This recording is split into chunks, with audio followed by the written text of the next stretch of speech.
that inner beauty of recognizing who we really are and that we truly are divine, that we truly are perfect, just the way we are.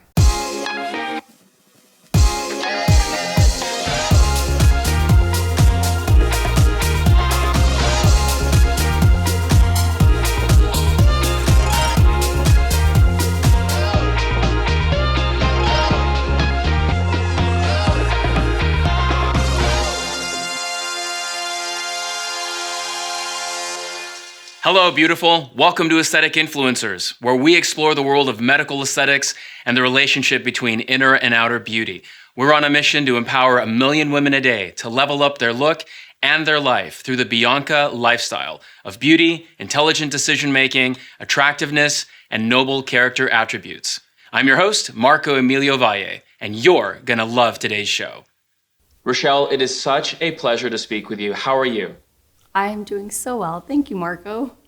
Well, it's my pleasure. I'm so excited about this opportunity to hear more about your heartbeat, your passion, and your vision for medical aesthetics. As some quick context for those who are watching this conversation came about because you were one of our over 220 respondents to our first national Balanced Beauty Bianca survey geared toward females, mostly in the medical aesthetic space, answering questions around what it means to be a Bianca, a woman pursuing beauty, intelligent decision-making, attractiveness, and noble character attributes. And also, therefore, tied into that, balancing inner and outer beauty and letting that inner confidence shine from the inside to the outside and what that means. And you, along with many others, submitted an essay that really moved me. I thought was very impactful. So I don't know if you remember, that was a few months ago now, but if you remember some of the key points that you made in that essay. I do, but you want to share some of your heartbeat around what drove you and what you were thinking when you wrote that? Well, I think one of the things for me is we all in the aesthetic industry talk about beauty and how we want to maintain a natural beauty and how we want to balance inner and outer beauty. However, I feel like, again, it's one of those comments that we all make, and yet how do you execute it? But really for me, I feel like there's a mistake in there. There's a hidden mistake, and that we already are perfectly beautiful. There's a story about a golden Buddha and beautiful statue. And the priest would go and worship, and they loved this golden Buddha. And there was an invading army coming. And so they were worried that they were going to see this golden Buddha and see the value in it. So they covered it with plaster, with mud, with leaves, with plants, and they made it where it looked like it had no value. So when the invading army came, they saw this Buddha that actually was quite ugly, and they ignored it. But they stayed there for years. They invaded and they stayed there for years. And so the future generations forgot that there was ever a golden Buddha. They'd forgotten that it even existed. Until one day, one of the priests was sitting there praying in front of the Buddha, and part of the plaster fell off. And so he saw the gold underneath, and he ran back and he said, "You guys, there's gold under this Buddha. There's gold under this plaster." And they went and they chipped everything away, and they started seeing how amazing this Buddha really was.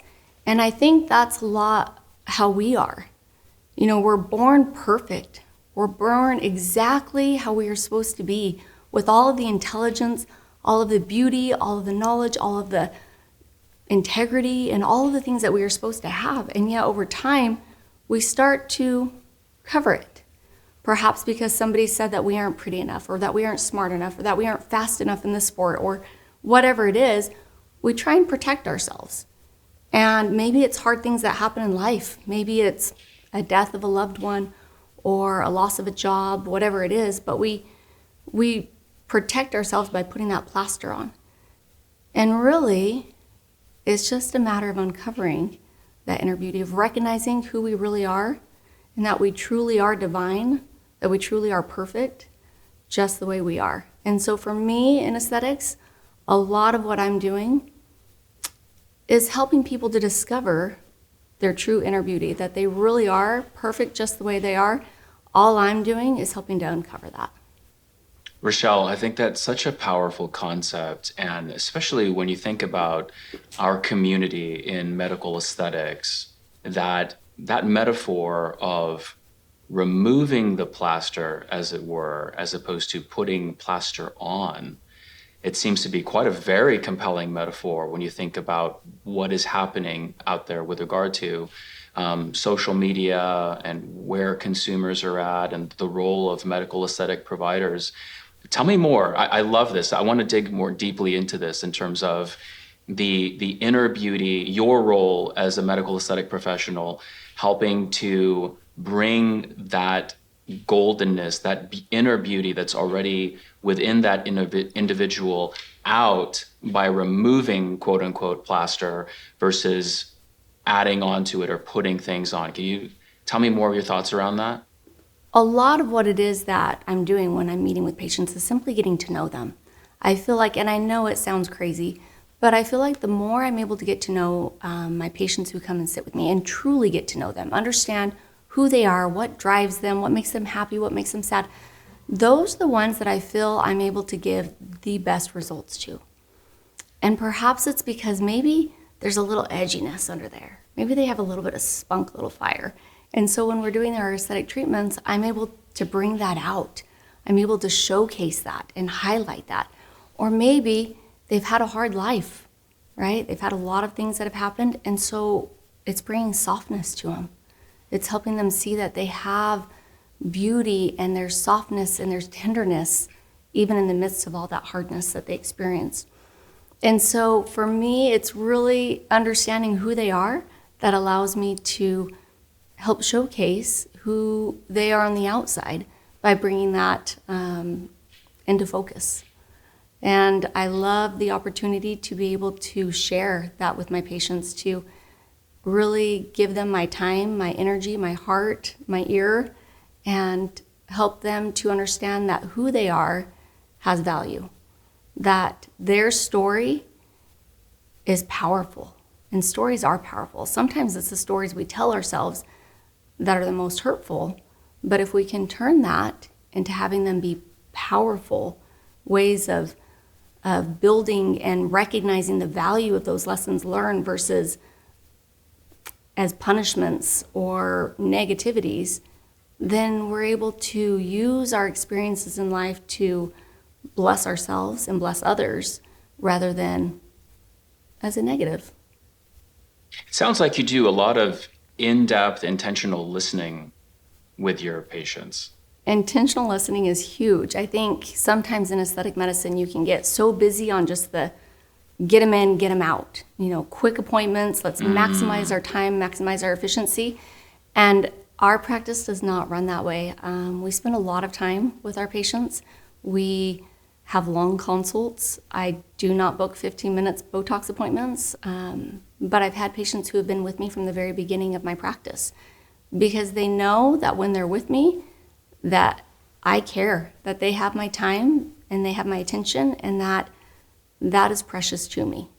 And I take that, time is a valuable commodity. We don't have a lot of it. So if somebody is going to give me their time, I'm going to make sure that I give 100% of myself back. So Rechelle, how do you build that bridge then once you've taken that time to intentionally listen to your patient, really get a deeper understanding of what their needs or concerns may be, and maybe even identify some things they may not really be aware of in terms of the inner beauty they have inside of them or the inner confidence that's waiting to come out? How do you then bridge that into a comprehensive treatment plan and what you recommend from a perspective of injectables, device, topical, et cetera? How do you make that practical? I think part of it is helping people realize that they have value in themselves and that it's okay to invest in themselves, especially with women. I think we live very selfless lives, which is good because none of us would be around if your mother didn't love you enough to be selfless to take care of you, right? And so yes, we do, though. We tend to be very selfless, and we give so much of ourselves, and then we forget what it means to care for ourselves. We forget what it means to invest in ourselves and our own wellness, our own happiness, and our own self-worth. And so for a treatment plan, giving them permission that it's okay. It's okay to now invest in yourself. It's okay to now care for yourself. But I think that the actual treatment plan has to be very systematic in that you're looking at the whole face, that you're assessing the entire face. A lot of times patients will come in with an idea. Perhaps they look tired, they look drawn, they look sad. It's usually an emotion. It's usually, an emotional response. Sometimes it's a line, sometimes it's, an anatomical thing, but usually it's, I look sad, I look tired, I just look drawn. And so it's helping create a plan that removes those layers of life to then showcase, okay, you know what? You're beautiful. You have so much vibrancy to you. And to be able to create a plan that works with their budget, that works with what they can do. Because if it's somebody who hasn't invested in themselves in a long time, that can be intimidating. Sure. So sometimes it's working in incremental pieces to be able to achieve their goals in a way that's not overwhelming. You're the founder and owner of Auri Aesthetics in Gilbert, Arizona. How long have you been a part of the aesthetic community, and what got you into this? So I kind of fell into aesthetics unintentionally. I was a stay-at-home mom, and that was not necessarily an easy thing for me to learn to love. I love my children. I love them deeply, but it was important for me to want to be at home. That was something I very much valued. I wanted to be there with my babies when they were little. But it was hard for me because it's a very selfless thing. You give. And so I had to find during that time what moved me. Like what drove me, what gave me purpose, which I don't know that I would have found if I would have jumped right into working full time. And so for me, those years of being a stay-at-home mom were valuable because I learned that I love to create things of value. I love to create things of worth to myself and to others and to offer that to them. And it doesn't necessarily mean aesthetics only, but it would be decorating my home or building and growing a garden or cooking a delicious meal that both looked good and tasted good and was healthy for you. And trying to find joy in this dynamic of being a stay-at-home mom. And so I got into aesthetics because I actually had a thought that I needed to get back and start practicing, and I didn't want to. I actually had no interest to go back to work. I didn't need to work, and I didn't want to. I was happy. I had found my groove at home, and so I didn't say anything. And it was a couple months later that my husband actually mentioned, he's like, I've had this feeling that you need to get back into work. And I was like, oh, why? I don't want to, and I'd never worked. And so I was like, oh man, what am I going to do? So I have a brother who's a physician, and he lives close by, and he said, oh, let's go take this Botox and filler course together.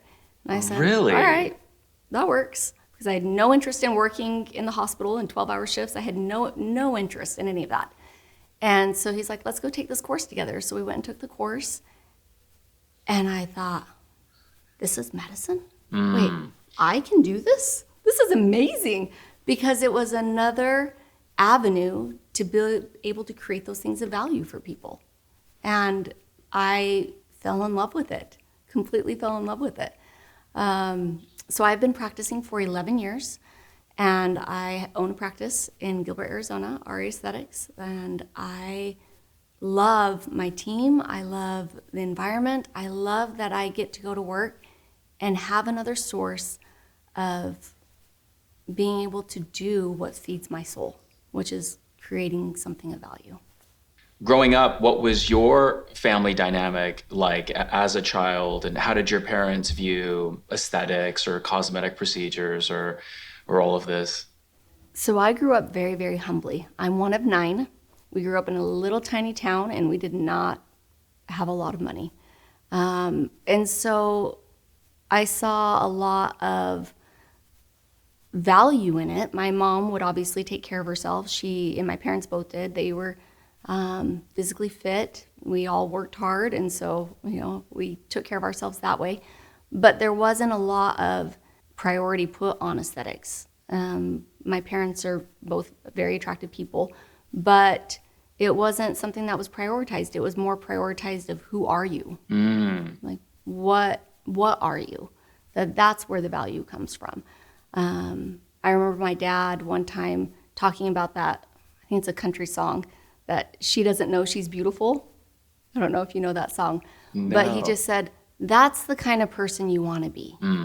You want to be the type of person that you don't even know you're beautiful, but everybody else sees it because of who you are. And so that was more my aesthetic foundation. Like I said, we didn't have money to spend on it, but there was value in dressing nice and looking nice and doing things like that, but it wasn't based on money. It was very, very humble. So we took care of the things we had and enjoyed the things we had, but it was more about who we were. So what is your current family dynamic then with you and your husband raising your kids? What's your perception with regard to their own opinions that are being shaped around this industry and the career that you have? Definitely our focus has been on who they are, what makes them, what drives them. I feel like one of the things I was taught is that I was limitless in my potential, that there was nothing I couldn't do if I really wanted to do it, which is such a powerful thing to be taught. And so with my own children, I've made sure that that's been something as well, that hard work, we've taught them and emphasized that it may not come easy, but you are limitless if you're willing to put in the effort and the work to get there. So who they are has always been a priority, that they do. They have value just because they are, that our love for them doesn't change if they're good or they're bad, if they make good choices or bad choices, right? It's the same, that it doesn't lessen their value. And aesthetics itself is just another part of that it's not bad to care for your body. It's been fun to watch my kids. I have older children as well as younger children, and to see my older children now that are grown up and out of the house find value in themselves as they put in a little bit of work. So a son who went away to school and started lifting weights and came back and stood a little bit taller. You know, he had put in that work to see those aesthetic changes. Yes. But then at the same time, put in the work at school and in finding a job on his own to be able to provide for himself while he was away from home. So he realized, okay, I can care for myself. I have the ability to do the things that I want to do because I can put in that time and that work. And aesthetically, I know that if I'm willing to take care of myself and to invest in myself, that I can have that confidence.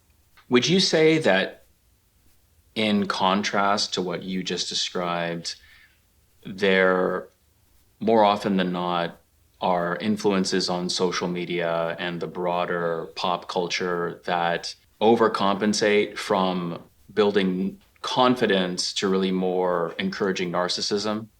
Yes, and I think one of the downfalls that I see is that in order to feel good about yourself, you must put everybody else down, right? In order to rise above, that means pushing everybody else down.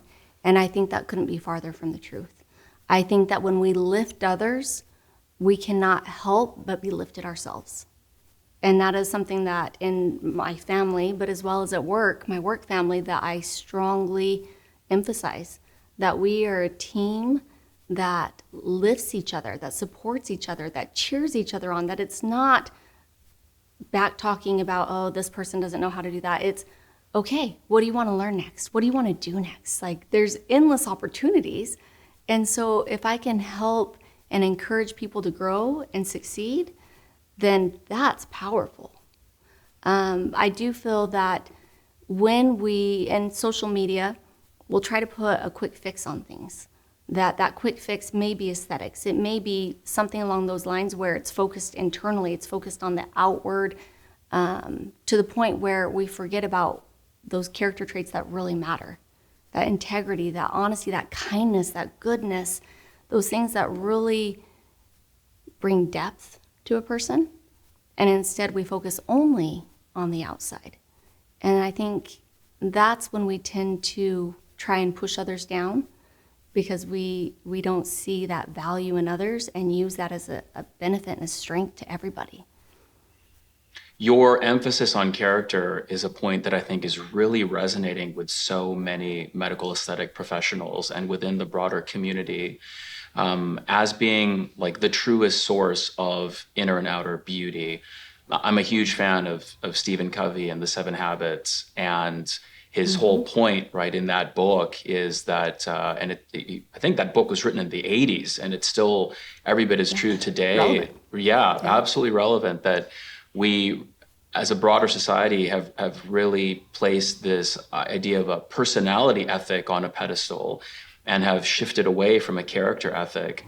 And that's why it was really important to me that the Bianca model, which really organically came out of our research and interviews with professionals and consumers alike around women pursuing beauty, intelligent decision-making, attractiveness, and noble character attributes, right? That character part is a major component of that your truest beauty shines forth when you are everything you just said. You're truthful, you have integrity, you're kind, you're compassionate, you're hardworking. I mean, share with me more about your thoughts around what it means to be a Bianca woman and the importance of character in being that core to what it means to be beautiful, that gold, if you will, that's underneath all those layers that society can put on us.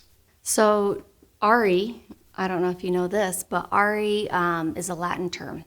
And in medicine, a lot of our terminology stems from Latin, right? That's the basis of medical terminology. And Auri in Latin means gold. So my entire business is built upon this belief that we are gold, that we have that ability to shine and to be bright and to be beautiful and of value and worth. And I think it encompasses so much more than just what the world will tell us, that it's who we are, what we value. Are we pursuing progression in our own lives, in our personal lives? Are we trying to be educated and learn and maybe develop skills or talents? Are we kind to others? Are we compassionate? Are we understanding that others' storylines may be different than ours, and that doesn't make it bad. It doesn't make it of less value. Are we trying to build and lift and encourage others? Are we focusing on beauty, but not necessarily outer beauty, but on our hearts, on who we are? I think all of those things truly encompass what it means to be a Bianca, to be somebody who can be beautiful on the outside, but is even more beautiful on the inside. There are those people you meet who they are. To me, I can think of a handful of people who are truly just beautiful. And what every single one of them has in common is, yes, they are pretty on the outside, but their hearts are so much more beautiful than anything I see on the outside. Their hearts are just golden. They have so much goodness radiating out of them, so much kindness, so much integrity, so much just beauty. And that is what I think of when I think of somebody who's just stunning. I'm enjoying this conversation so much, Rechelle. Are there one or two points that you want to make sure that we address before we begin to wrap things up? There is, in the mangroves, a scientist was exploring, and he was at night, it was dark, and all of a sudden he saw these trees that just lit up like they had gotten struck by lightning. They had just exploded in light, and almost the point where he was just blinded for a second because he was in total darkness. And he waited, and then all of a sudden at the same time it happened again, just an explosion of light. And he realized they were lightning bugs. And he thought, oh my goodness, this is just an amazing phenomena. So he went back and told people about it, and they all said he was completely crazy. They're like, mathematically, that does not make sense. There is no way that these lightning bugs are all so synced that they can light up at the same time. It's just not going to be possible at the exact same millisecond. And it happened all along the river in this mangrove. And then biologists said it also doesn't make sense because that's how lightning bugs attract their mate. And so if these lightning bugs are all competing against millions of other lightning bugs, how are they ever going to find a mate? So biologically, it doesn't make sense. And then he realized that it really has nothing to do with science. That these lightning bugs had learned that in order to attract these females, that they needed to shine brighter together because it was so dark that one lightning bug wasn't going to be able to show enough brightness to be able to attract a mate. But if they all worked together, if they all collaborated, if they all worked together, if they all were in sync and portraying that same message, then they were able to draw on those females. And I think that's a lot in the aesthetic industry. If we all have the same message, if we all have the same drive that, listen, we are trying to create beauty, not extreme results, not anything crazy. We aren't trying to have things overdone, but beauty, how much more powerful the aesthetic industry could be. Because then we're looking at it as a whole and having the same message versus a scattered message. And I think that's where the true power could come from, is when we work together, when our message is that of one of unity. That's such a great story. And it makes me think about the role and responsibilities that you all have as the true experts when it comes to aesthetics, as when you think about it as having earned your influence, right? You all deserve to be influential because you've put in the blood, sweat, the tears, the energy, the passion, the drive to really have speak up rights and to earn trust among the patients and clients that come to you. What are your favorite technology or service right now that you're using at Auri, and what are you most looking forward to in the future? Favorite treatment is actually a collaboration, right? Because that's what I believe in. I believe in working with others. And so right now we are having amazing results with regenerative. I love natural too. When I say natural, not just natural results, but actual natural products. I think in another life I was supposed to be a naturopath or homeopathic doctor because I love using the body. The body's amazing. It was, again, created perfectly. And so when we can use the body and its own ability to heal and regenerate itself, you're going to get the best results and the most natural results. So using regenerative medicine with like a PLLA and then combining that with other modalities. So using my esthetician then at that point to bring in like radiofrequency microneedling, lasers, things like that to combine the treatments. I find that it's not 1 + 1 = 2, it's 1 + 1 = 3. And we're getting even better results by having those combined treatments. That sounds amazing. And what are you most looking forward to in the future or hopeful for? I think in the future, the thing I'm most hopeful for aesthetics is, and I think we are, I believe we are, but turning more towards honoring those nuances in individuals instead of having the chem package or, looking to try and have ourselves be like somebody else, instead recognizing that those individual nuances are beautiful and that it's okay to look like yourself and be beautiful in your own body. And so I think it would be, when I say natural results, it's truly honoring the individual. Rechelle Trejo, this has been such an enlightening and enjoyable conversation. I can't thank you enough, and I hope we get to do it again soon. Thank you so much for your time. It's been absolutely my pleasure. I appreciate this opportunity. What's your biggest takeaway from this conversation? And what topic are you dying for us to cover next? Comment below, and be sure to like, share, and subscribe. And tell a friend. Together, we'll grow this channel and the Bianca movement. We'll see you next time here at the intersection of inner and outer beauty.